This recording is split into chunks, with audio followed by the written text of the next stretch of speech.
Hello, lovelies. Welcome to Horror 421, the podcast, with your host, your friendly small-town horror author, Charles Campbell. Sit back, relax, and enjoy the frights in this week's episode.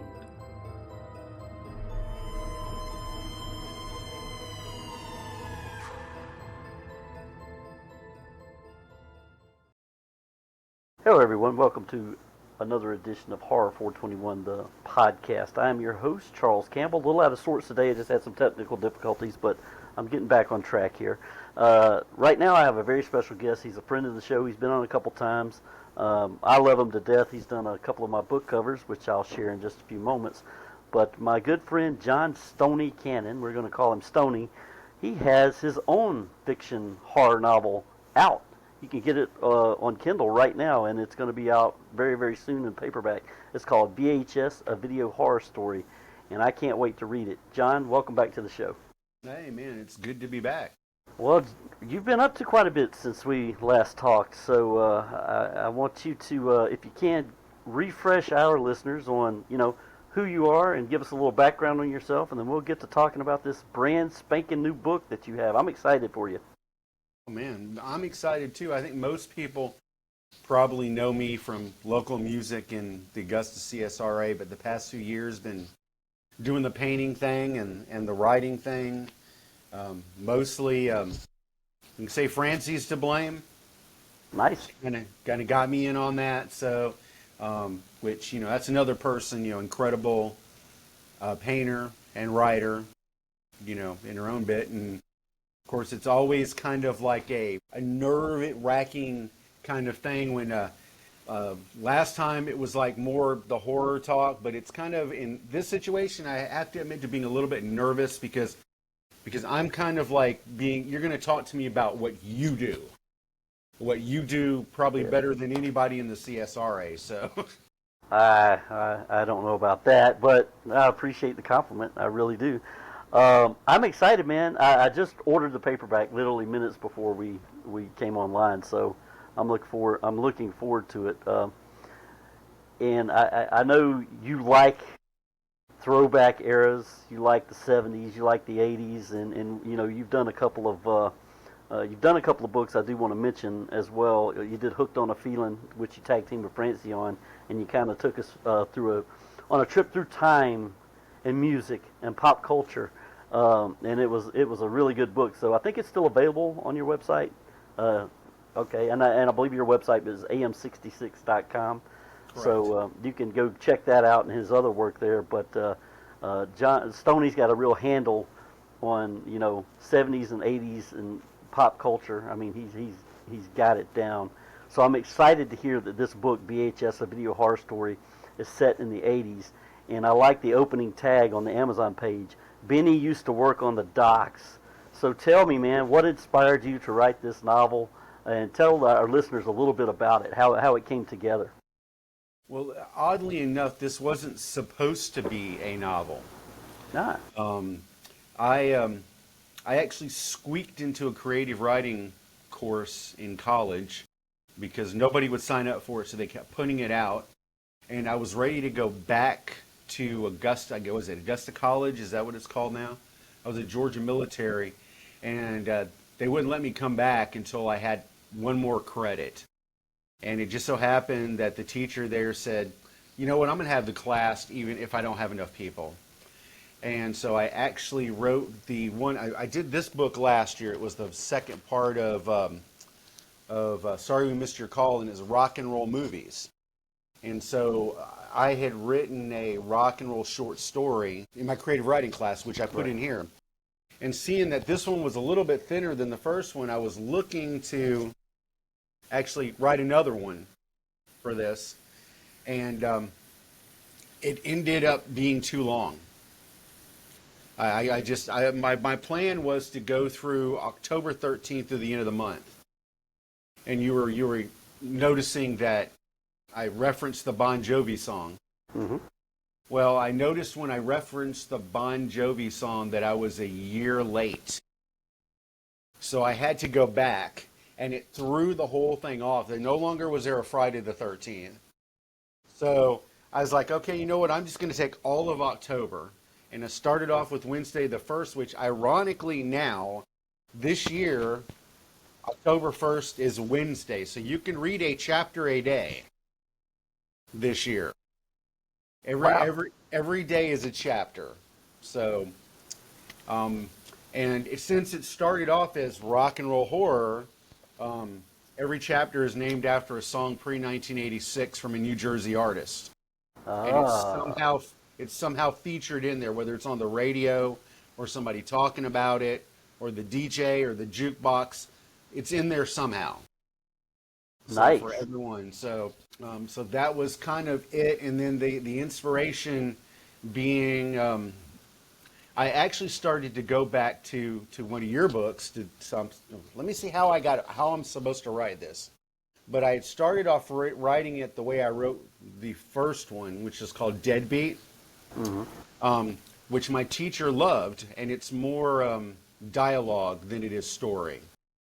So I try to tell people that if you're into reading a story, it is a story, but it's mostly people talking, which I learned the hardest part was going back and doing a final edit where I went through and I had to figure out how not to use the word said too often.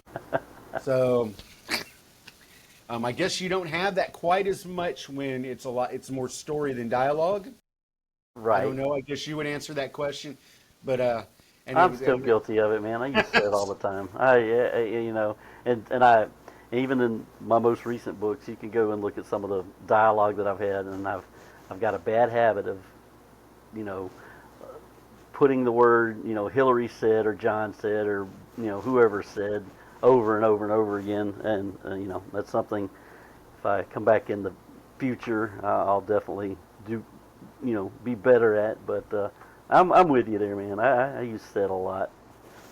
Yeah, and I find since it's more dialogue than it is storytelling, if you know what I mean. Yeah. The said is always with a description to kind of set it in there. So said just works so perfect with said so and so as they did so and so. Yeah. You don't have, and so I found that I tried to do the thing where you introduce them and then you leave it off and you just let them talk. Yeah. And I tried to do that, but I find that I probably failed miserably at a lot of that. So just trying to describe it. So. Well, I'm super excited for you, man, because just from the work you've done in the art realm and the author realm, I mean, you have worked really, really hard at whatever you do. And for me, and I'm not trying to speak for you, but it's almost like, and you correct me if I'm wrong, it's hard work, but you seem like you really enjoy it. So it may not be hard work for you. It may be something that you really look forward to and really got into it as the creative juices started flowing. So can you speak on that? Am I speaking the truth there? And if not, I find the more historical things are probably a lot easier. Mm-hmm. This current one was a little bit different because, like I said, it's kind of outside of my box. Actually, writing. Great. I've never been the grammar person. My books, like this one, it's almost like every bit is a review. Like the glam rock one, every bit is a review. So, and Hooked on a Feeling, it's pretty much a little bit of history, but everything is a review. And as a person who's worked as a journalist, I can write that way. I'm used to writing that way, and I write that way using my own language. So I write more like for, let's say, a Cream magazine way, like a Lester Bangs, rather than a really nice and neat CNN review kind of thing. I kind of write with the idea that I want to sound like me. Mm-hmm. I had a one interview, somebody said, you use the word read a lot. Well, I mean, everybody calls these a book. I call them a read. It's a read. Yeah. It's just what I do.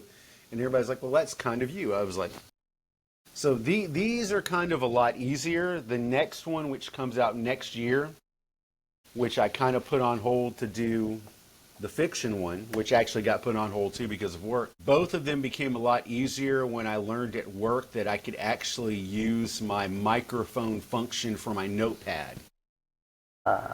And I could actually sit there. I started doing reviews for Sleaze Rocks that way, and I found that I actually spoke better because it was a little bit more right out of here rather than let me concentrate. You know, when you write, sometimes you concentrate too much. Yeah. And you kind of lose a little bit of that feeling vibe. So, and I did, after not writing for 6 months, I did VHS, a horror story. I picked it back up by using that. So, which made, what was funny about that is there's a lot of New Jersey dialogue. So there are very few words that end with the letter G, like feeling, thinking, doing, and as I'm sitting there dictating what people are saying, I actually found myself going, "Hey, you checking out a movie today, huh?" Nice. And of course, there's women and children in this song. "Hey, you checking out a movie today?" And so it actually kind of made it fun. Oh, wow. So, and somebody was like, "Are you going to do an audiobook?" I was like, that would be a little bit too crazy to do that. I don't know if you've ever thought about doing one of yours. And I can't imagine doing different parts in audio. Well, I will make an admission here. All of my books are available on Audible, but I narrated one, but Audible or Amazon made it available to some authors. I don't think it's available to all authors where you can use AI to narrate your books. Uh-huh. And I said, what the hell? I'll put them out there anyway and see what happens. All of my books, if you can check them out, go to audible.com, look for my Charles Campbell books. They're all out there. Every single one of them are narrated by a British lady, the accent. Oh, they are fucking amazing. With my southern, twang and all the surroundings that I write about, it is just hilarious to me to hear it read aloud in a British female accent. Wow. Other people may think it's crazy, but I listened to Three Knocks all the way through, and I just loved it. And because it's AI, there's certain little things in there it doesn't actually capture 100% correctly, but for free, to me, being just part of the Amazon group, it was good enough. And I saw quite a jump in sales when I put those out there. Now, I'm not suggesting you do that. Because you're talking about the New York accents and you probably want it the way you want it, but that is an option out there if they offer it to you. Yeah. So I guess that wasn't by choice. It had to be the British lady. Well, there were several other accents, and I tested them all, but I don't know. I got enamored with the British lady. That was a personal choice. That could be fun because I would say that Benny, particularly. One of the non-G words that he drops starts with an F quite regularly. So you kidding me? So constantly, so. You fucking kidding me? Yep. I could see that. Nice. Well, tell me more about the book. I don't want to spoil it. I don't really want spoilers, and you do give a good description on your Amazon page. For my listening audience, what's the overall premise? I love 80s video stores, and it's called VHS, the Video Horror Story. So, kind of give us an overview without spoiling too much of what this thing is about, because I can't wait to get my hands on it. Well, when I originally started writing the short story, the idea was to find some way to, like the book, horror and rock and roll, bring it together. But it didn't actually end up in the book, which in a way is good because if you look at the book and the typical 80s, 90s horror, rock and roll movies, it's blood, boobies, and very little story content in almost every movie in here, right? Whereas mine, I would say, if you're looking for a lot of blood and gore, it's more implied. People are losing their heads, literally. But it's really kind of got a good bit of romance and rock and roll. And the horror is I would say more mystery than anything else. And when I decided that I would try to do it the long way in the 80s, I was like, I got to really go all out. How am I going to do that somebody I know re-released a book of theirs, and they released it in pocket-size form. Yeah. I know that guy. Yeah. And when I was sitting there trying to figure out how I was going to do it, I had one of those 80s books by some author I don't know, and I'm flipping through, and it's got this very specific introduction written by somebody named something Gunn. So the whole intro to Stoney and everything is like a complete farce. It's like some proper guy telling you who I am, whose last name is Bullet, because the other guy's name was Gunn or something like that. So, but I decided that's what I was going to do. I even got the tan pages. Nice. So, the little, I don't know, what would that make it, like this big? Yeah, something like that. Yeah, Like that you got the pocketbook size. I got the pocketbook size. Nice. I was like, I'm going to do the pocketbook size. So, and like I said, I started it off with living on a prayer. You know, he's talking about, Yeah. you know, so basically Benny is a musician, an ex-musician, who wanted to be the next Bon Jovi, Bruce Springsteen, whatever. Bruce Springsteen, because I guess Bon Jovi's like new this year that the book starts. Right. And so being from New Jersey, working on the waterfront, and all of a sudden people are just losing their heads on the waterfront. And he's like, no, maybe that's not a good idea. So he gets a job in a video store. So it says, doesn't make as much money, but it pays the bills. He can go take his mom to church on Sunday, hang out at the club, see he goes to hang out, and the girl works at the club, and the house band at the club, you're going to love this. Club is called Sal's.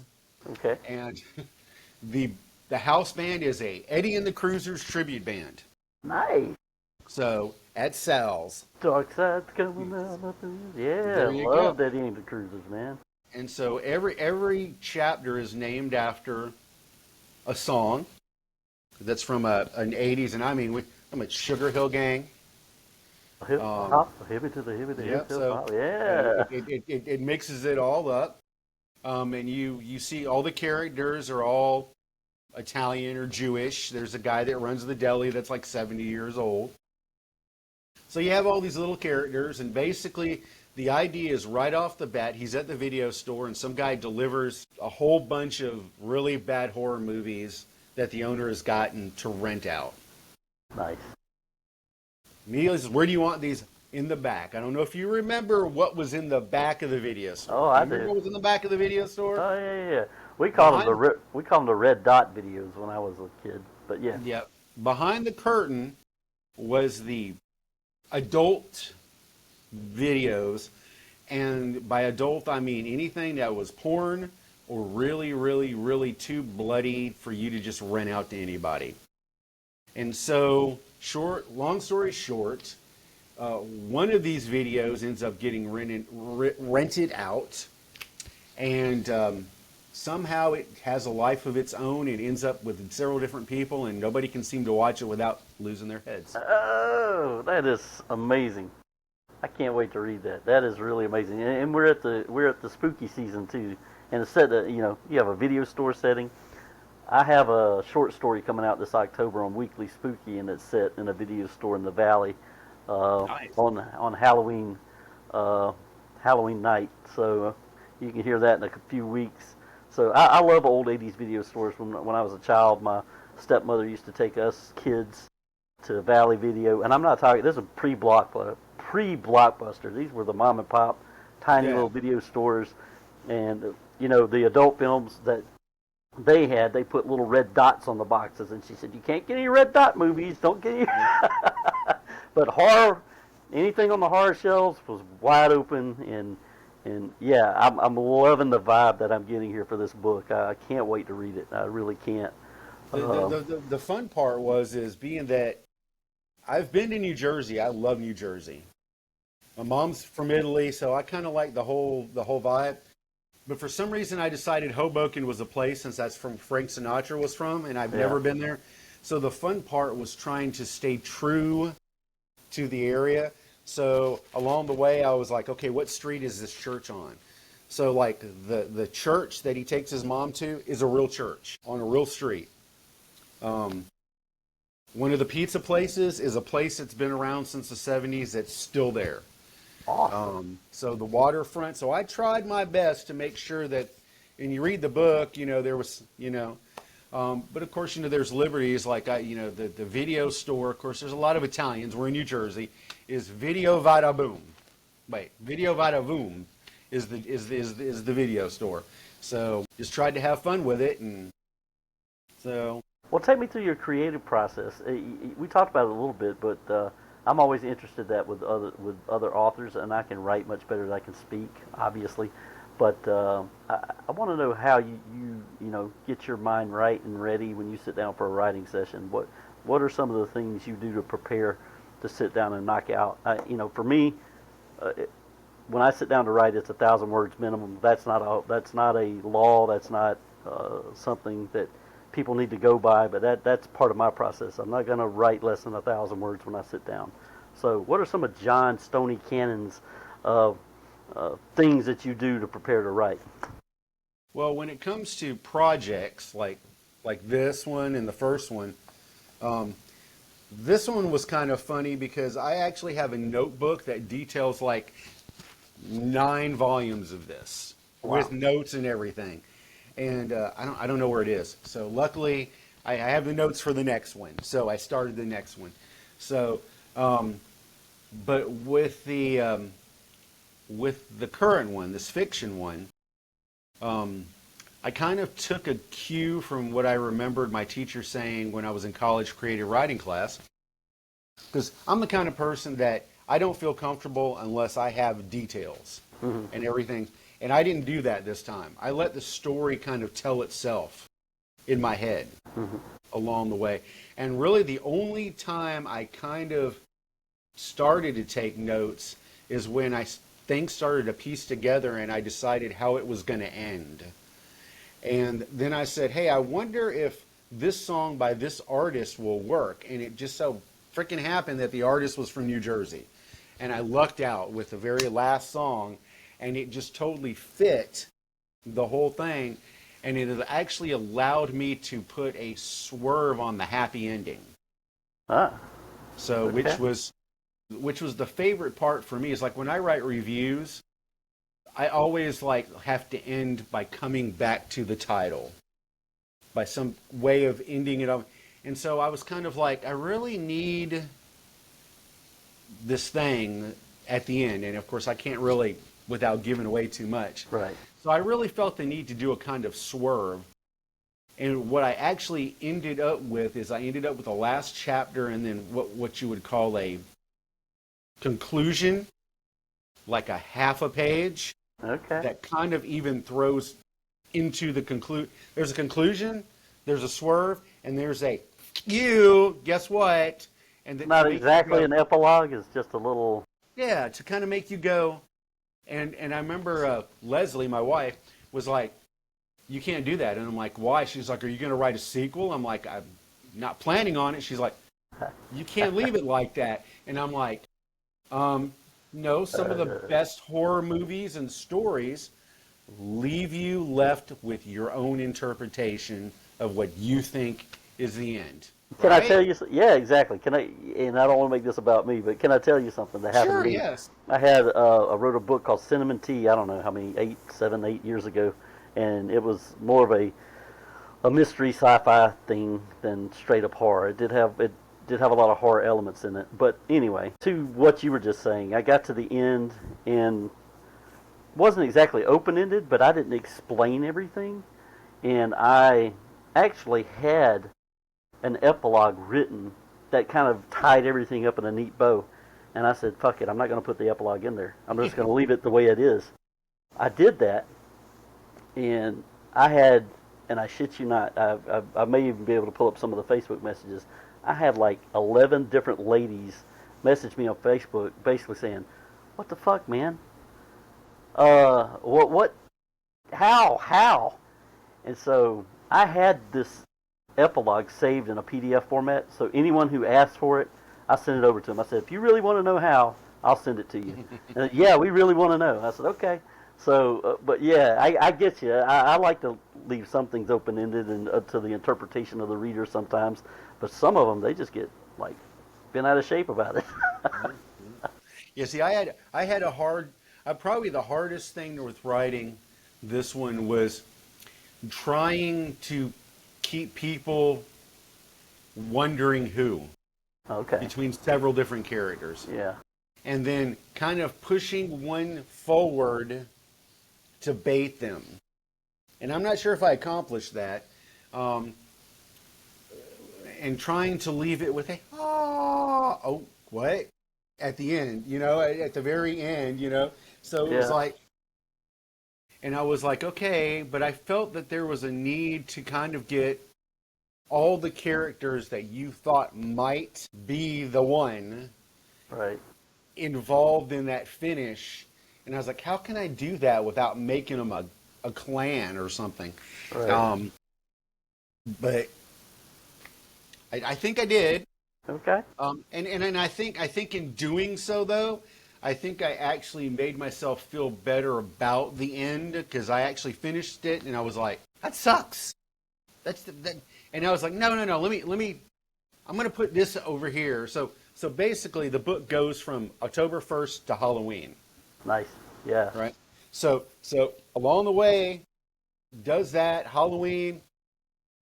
But then on the Day of the Dead, which is the first, which is actually not a chapter, is a last little bit to make you further go.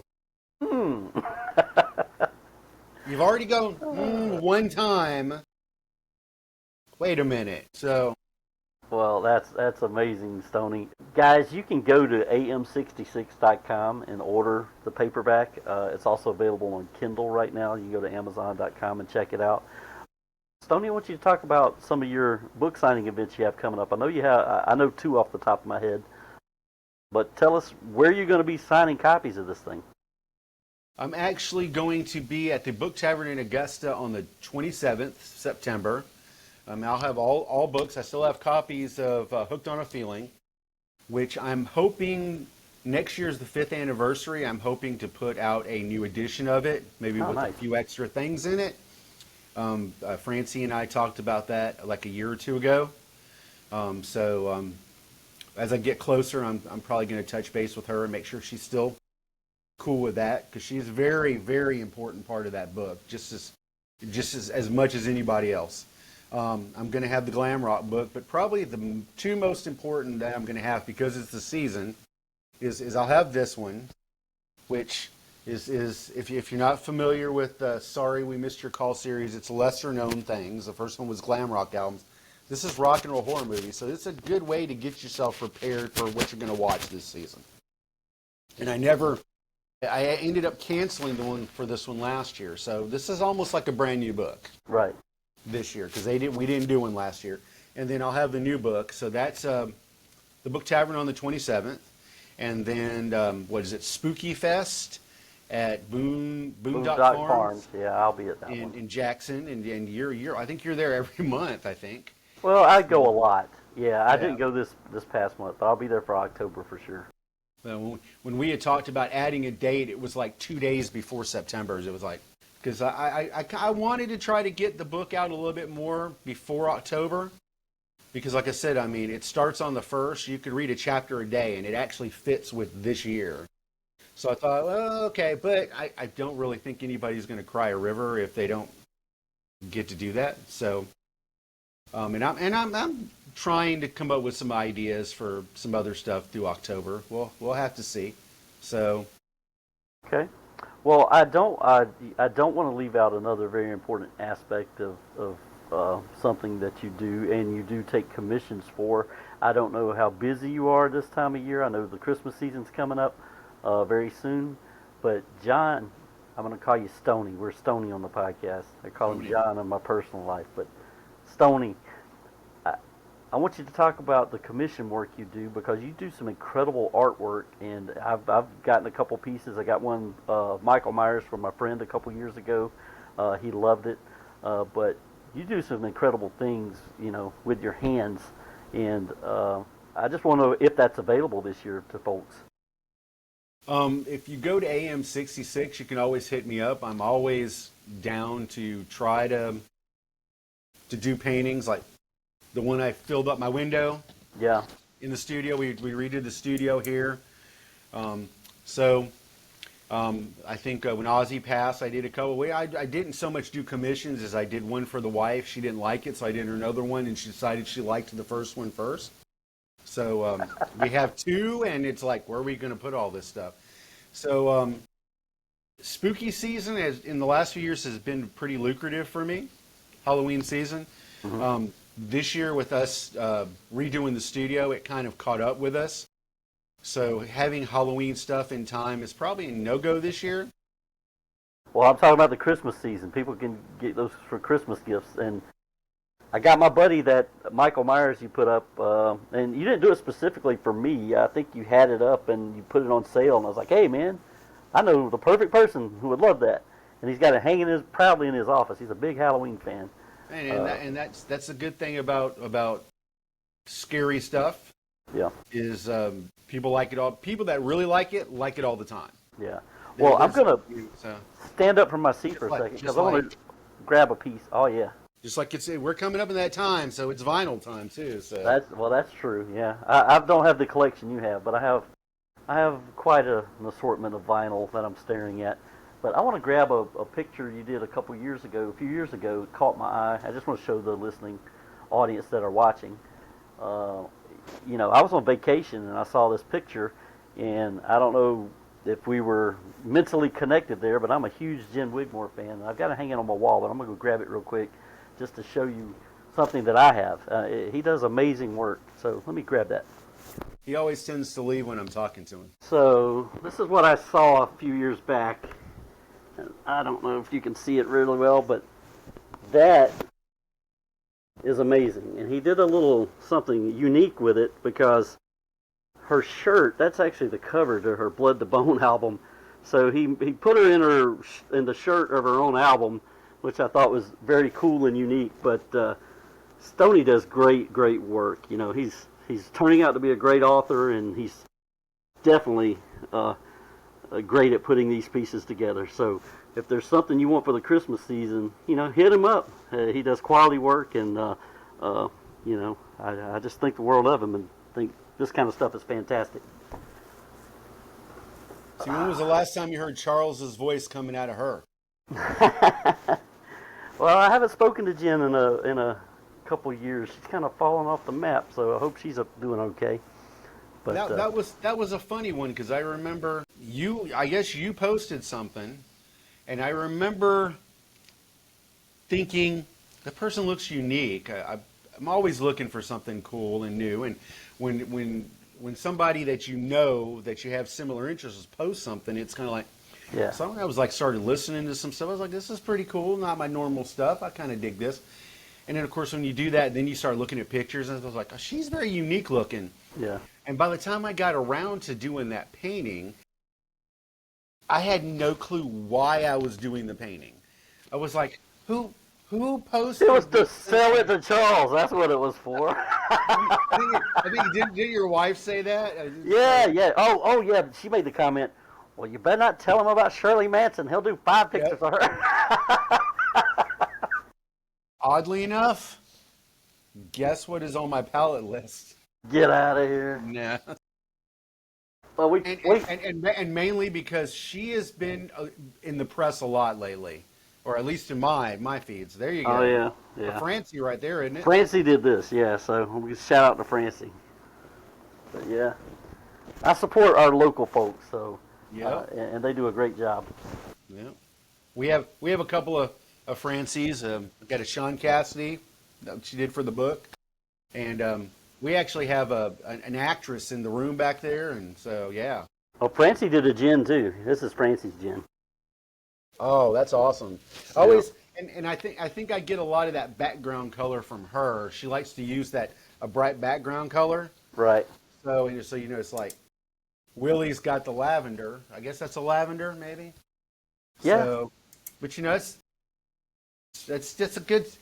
A lot of people say that's an easy thing, just solid on the background. No, it's a visual thing, and Francie does that quite a good. She does it to like pretty good effect, and I almost feel like there for a while when she would do her pictures, Like you could set them all together and change them around to where their colors fit together. Oh If yeah, that makes yeah, sense. You know what I mean? yeah, The background colors. So yeah, yeah. Well, she's I'm re- amazing. I'm really digging the more recent stuff that she's done. The last couple ones. She did a Kerouac, I Yeah. think, and then she did one that's got the monster in the background. God, I can't remember from a movie. Yeah, I know what you're talking about because I commented on it. I think she posted a picture. Yeah. She's after the podcast. I remember it, but yeah. And I want to, show a couple of other things that Stoney has done specifically for me, and as far as book covers. We did a Halloween release a couple years back. I think it was last year, 2024. But he did the cover for The Piano Witch. And, that's available at valuablepublications.com along with all my other books. But more recently, he did the cover. I still see the other local artists when I read the title of that, though. We have 3 Knocks. So this is the latest of my books. It may be the last of my books. I'm going to be shutting the website down on 12/31. Hopefully I'll come back, but if this is the last one, John, thank you. John's been kind of my go-to guy for the last couple of book releases, and that's a good thing because he does such great work. I love has a creep show kind of vibe to this, and the figure, is super creepy, and he knocks it out of the park every time. So thank you for that, John. But anyway, I'm gonna let John, and we plugged this. We plugged a bunch of Stoney stuff a second ago, but I'm gonna go ahead and let you have the last word as far as plugs go. Tell us. We talked about the book signings, and we kind of talked about the website. But if there's anything else you want to shout out or draw attention to, I'm gonna be quiet and let you do that. Pretty much just. I think we pretty much covered it. Like I said, we got the signing September 27th at the Book Tavern, 1 to 3. I guess that's important, 1 to 3. And what is it, 10 in the morning until 2 in the afternoon on Boondock Farms. Boondock Farms on the 11th of October. That is correct. Chuck will be there. I will be there. Yep. Chuck will be there. So with his last book, come on. So this is what I implore you people to do. Come out on the 11th, buy my book, but what you're going to do is you're going to go over to his tent and you're going to razz him about this, okay? And you're going to buy all his books, so he has to order more books. Oh, and so at the end of the year, he goes, "What? How can I close down when I have all these books?" Right? So. Well, I will have a couple of covers that Stoney has done. So if you show up and you buy one of these books, if you go over to his tent, I'm sure he'll sign them for you. Because it's rare that you get the author and the cover artist signature on the same book. So that would be kind of cool. And I will also be at the Georgia Horror Fest. Go ahead. And who knows? We might be close enough. You might be like, "Hey, go over here!" Yeah, maybe. He's going to be at the Horror Fest. Yeah, Georgia Horror Fest, and I'm looking up the date because I'm terrible remembering things like that. It's toward the end of October. And of course, their website's not working right now. Yay, me! But anyway, I'll be at Georgia Horror Fest. This will be at the Columbia County Expo Center. You can look it up online. It's and I'll put it in the link below so you can know exactly what date it is. But I think it's like October 27th, something like that. It's toward the end of the month. But Sunday, anyway. October 19th. Oh, Sunday, October 19th. There you go. A week after Boondocks, okay? There you go. Thanks, John, for saving me. From 10 to 5. 10 to 5. I will be there. And again, man, it's always an honor to talk to you. You're doing so many great things. You're visible in our area, and I appreciate everything you do, man. Well, we got to keep busy because, that's the only way that you keep from falling into all the madness that's out there these days. Make your own madness. Stay away from everybody else's madness, and smile and be nice to everybody. There you go. I'll leave it at that. And we'll see you next time on Horror 421, the podcast. Peace. Peace.